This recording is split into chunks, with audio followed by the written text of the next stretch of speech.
பெரம்பலூர் மாவட்டம் குன்னம் வட்டம் அங்கே இருக்கிற ஒதியம் அப்படிங்கிற கிராமத்தில் வந்து பார்த்திங்கன்னா ரொம்பவும் பல நூறு வருடம் பழமையான ஒரு சிவனாலயம் நடனபுரீஸ்வரர் அப்படின்ட்டு அழைக்கிறாங்க. ரொம்ப பழமையான ஆலயம். இங்கே 2 சிவலிங்கங்கள் வந்து பார்த்திங்கன்னா இருக்குது. ஆறுமுகம் கொண்ட முருகர் வந்து வள்ளி தேவனோட வந்து பார்த்திங்கன்னா காட்சி அளிக்கிறாங்க. தனித்தனி சன்னதிகளோடு இருந்திருக்கு.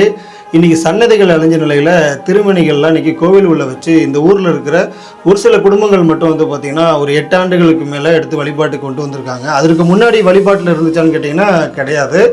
முழுக்க வந்து பார்த்திங்கன்னா ஒரு அழிவுள்ள நிலையில் உள்ளெல்லாம் வந்து பார்த்திங்கன்னா அனைத்து விதமான ஜீவராசிகளும் இருக்குது. அந்த மாதிரி கோவில்களை சுத்தம் பண்ணி வழிபாட்டுக்கு கொண்டு வந்திருக்கிறாங்க. அப்புறம் காலப்போக்கில் இன்றைக்கி ஓரளவுக்கு பிரதோஷங்களும் மற்ற நாட்களும் வந்து பூஜை பண்ணுற அளவுக்கு வந்து பார்த்திங்கன்னா இன்றைக்கி கோவிலை கொண்டு வந்திருக்காங்க. ஆச்சரியமாக இருக்குது.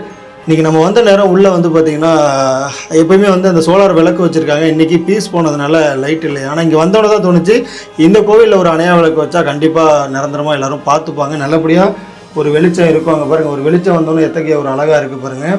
இங்கேயும் வந்து பார்த்திங்கன்னா இந்த அரியலூர் மாவட்டத்தில் பெரம்பலூர் மாவட்டத்தில் கிடைக்கக்கூடிய ஒரு தனிப்பட்ட அந்த சுண்ணாம்பு கல் இருக்கும் தெரியுங்களா, அந்த கடல் படிமங்கள்லாம் அதில் படிஞ்சிருக்கும். அந்த வகை கல்லில் தான் வந்து பார்த்திங்கன்னா இங்கேயும் வந்து இந்த கோவில்கள் வந்து கட்டப்பட்டிருக்கு.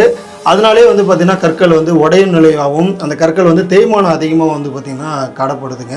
ரொம்ப அழகான ஒரு கோவில். இங்கே வந்து உழவாரப்பணி தேவைப்படுது. வர மாதம், அதாவது 11ஆம் மாதத்தில் வந்து பார்த்திங்கன்னா இங்கே உழவாரப்பணியை பண்ணுவோங்கிறத ஒரு உறுதியோடு சொல்லிக்கிறேன். எந்த அளவுக்கு இந்த கோவில் இருக்குது பாருங்கள். கூடிய விரைவில் ஒரு நல்ல வழிபாட்டுக்கு இன்னும் ஊர் மக்கள் எல்லாரும் சேர்ந்து வந்து பண்ணாங்க அப்படின்னா ரொம்ப அழகான ஒரு கோவிலுங்க. பார்க்கவே அவ்வளோ ஆச்சரியமாக இருக்குது.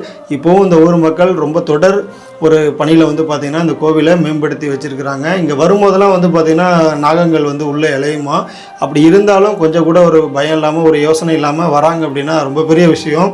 அவங்களுக்கு ஒரு பாராட்ட சொல்லிப்போம். தொடர்ந்து இந்த காணொலியை பாருங்கள். பார்த்துட்டு